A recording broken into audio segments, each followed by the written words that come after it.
एकही आंतरराष्ट्रीय सामना न खेळलेला माणूस टीम इंडियाचा कोच कसा होऊ शकतो असं म्हणणाऱ्यांच्या तोंडावर त्यानं वर्ल्ड कप मारलाय. मराठी माणसाची ही गोष्ट नक्की शेअर करा. नाव अमोल मुजुमदार, विश्वविजेत्या भारतीय महिला क्रिकेट संघाचा प्रशिक्षक. अमोल हा सचिन तेंडुलकर आणि विनोद कांबळी यांच्यासारखाच आचरेकरांचा विद्यार्थी.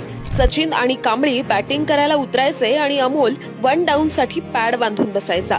सचिन आणि कांबळी दिवसभर बॅटिंग करायचे आणि अमोलला क्रीजवर येण्याचा चान्सच मिळत नव्हता. पण ही फक्त एका सामन्याची नाही तर त्याच्या पूर्ण आयुष्याची गोष्ट ठरली. पहिल्या रणजी सामन्यात त्यानं तब्बल 260 धावा केल्या आणि त्यावेळचा तो विश्वविक्रमी फलंदाज ठरला. त्यानंतर त्याच्या फलंदाजीमुळे तो अंडर 19 संघाचा व्हाईस कॅप्टन बनला. त्यावेळी द्रविड आणि गांगुली त्याच्या नेतृत्वाखाली खेळले होते. द्रविड आणि गांगुलीला पुढे चान्स मिळाला आणि त्यांनी त्या संधीचं सोनं केलं.